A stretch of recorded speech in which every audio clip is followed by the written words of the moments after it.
So we have Jullian Carson Jackson from JCJ Consulting. She is also the immediate past president of the Nautical Institute, and I would like you to introduce yourself to our audience. Certainly. Thank you so much. It really is an honor and a pleasure to be here. Yes, my name is Jillian. I started off in the maritime industry in 1983 as an officer cadet in navigation at the Canadian Coast Guard College. I've had the honor now of working in this industry for 40 years, and I've worked in Canada on both aboard and ashore, working on icebreakers and buoy tenders, search and rescue, and then dealing with a lot of elements from the shore side and vessel traffic services. I've also worked in France, in Paris, where I worked for the International Association of Marine Aids to Navigation and Lighthouse Authorities. And then I moved to Australia to work with the Australian Maritime Safety Authority before setting up my own company, JCJ Consulting. So I believe you have been associated with the Maritime SheEO conference for the last few years now. And would you like to share some personal attachment with this particular conference that you have? I most definitely would. The Maritime CEO is such an amazing vision, and I would like to thank Sanjam for all of her hard work to bring this. One of the concepts that I've always said is, in order to be it, you have to see it, but also believe it. And Sanjam has put in place a program that enables people to actually believe that they can achieve their dreams. And in maritime, that can sometimes seem very difficult to achieve a dream. But with the Maritime CEO and the different programs that Sanjam's put in place, we can see the difference happening. And it's been a pleasure to be associated with this organization since the pandemic time, where we were doing it online. And last year, our first in-person event, and then this year, which is even bigger. So it grows exponentially because diversity, equity, inclusion, and acceptance is so critical. So when we talk about sustainable practices in the maritime, it's not just about the technology that we are using, but it's also about diversity. It's the people management that we are talking about, the intangibles that we are talking about. So can you just throw some light on this aspect?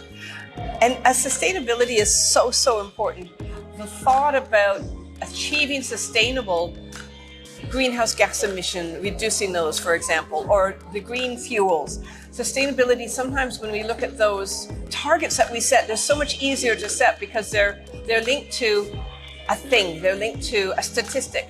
But women in maritime, diversity in employment, and not just women, but diversity, neurodiversity, diversity across all of genders, is so critical to take into account, but it might be harder to put your finger on. So I do believe that when you're working within this organization to think of sustainable development, sustainability within our industry, we have to think of the people, and the people are critical, which means the organizations need to put in place those policies, sustainable policies that reflect that people focus, that human focus. And the technology can be there to help support that sustainability. So, when we are talking about diversity, inclusion of women, and celebrating women in a particular sector, here we are talking about maritime sector. So, how important does it become to make aware about this sector itself to the people with respect to education, with respect to the variety of roles that women can play in this particular sector? You actually go right to the heart of some of my biggest dreams. We need to expand the sector, let people be aware of what the maritime industry is all about. So many people don't understand that ships are what bring our telephones. Ships are what bring everything to us. We go to the shop. If it wasn't for the shipping, we wouldn't have anything to buy. So I'd love to see a program called, Came by Ship, like we have sustainable practices. You've got fair trade chocolate. Why don't we have signs that in the shops tell us everything that in the shop that came by a ship that we can thank a seafarer for? So we need to raise that visibility, but we need to let people in schools know, we need to let the children understand what's happening, and to have women in maritime grow and to be brought forward, we need to get into the school environment at a very early age and talk about transport in the preschool levels, in the lower levels. It's so much that's exciting, that's really cool about a ship. And if we could get that energy into the school levels, I think we'd actually then have a core of future seafarers with a passion for the industry, male and female, but we'd actually have a core of seafarers that would come forward.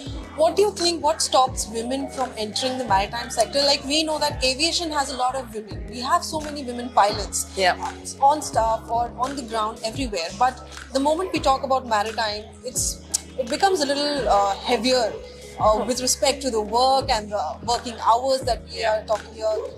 So is it a play of perception, or do we need to create more awareness that, hey, women can be as good as men in the sector too? I think that's a really important part, and it comes back to sustainability. A lot of the aspects and the thought, this impression that being at sea is so hard, it's such hard work. It is, but so's being a doctor or a nurse or working 24/7, working on the police force. So to go to sea, I think we need to break down the barriers and the preconceptions that it is only a male-dominated field. And sooner or later, we will get into an environment with those sustainable practices that women are just women on board ship. It's not actually a new thing. It's normalizing that element. We need to have women leaders. We need to have women in all ranks of the organizations and all levels of the ships to provide that leadership, to provide that visibility, so that other women feel that they can follow, and the girls can see that, yes, if I want to be a seafarer, there's so many other ones out there.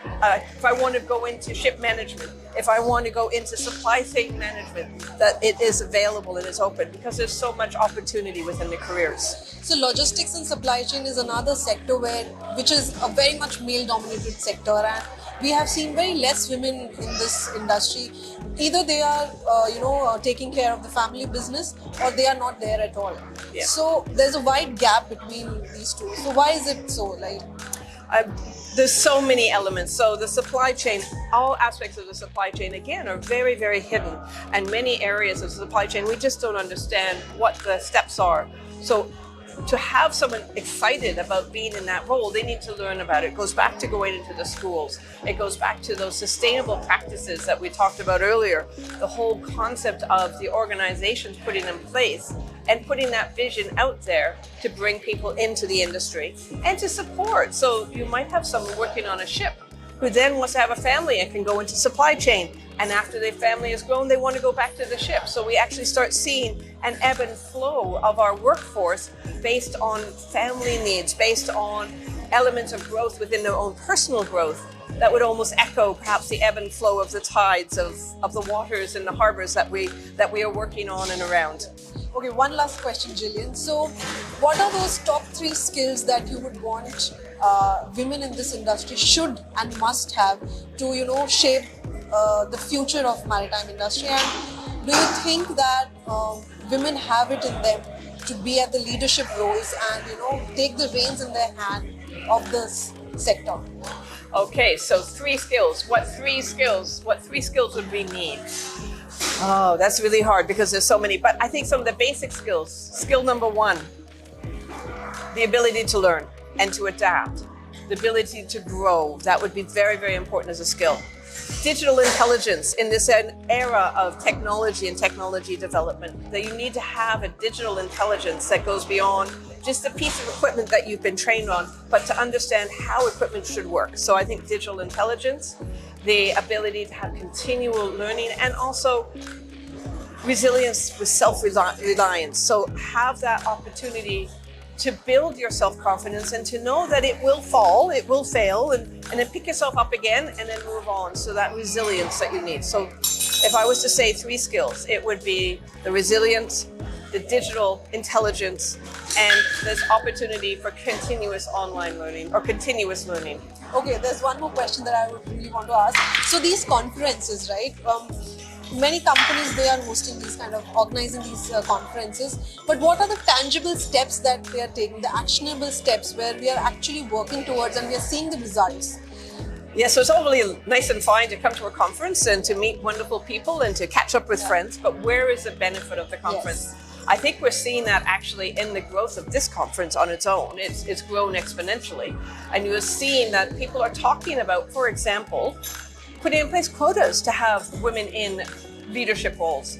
The Norwegian WISTA conference concept of 40 by 30 is actually a really tangible goal, and that people are working towards that 40 by 30. So I think one of the things that we can see as a benefit from these conferences, besides the networking and the opportunity to connect, is the opportunity to actually see and put in place tangible benefits and goals that we'll be able to reach. Milestones that we can say, yes, we've achieved that. And so far within the life of Maritime SheEO, I've seen nothing but benefits and growth. Thank you, Jillian, for speaking with Import Export TV. Much appreciated. You're welcome.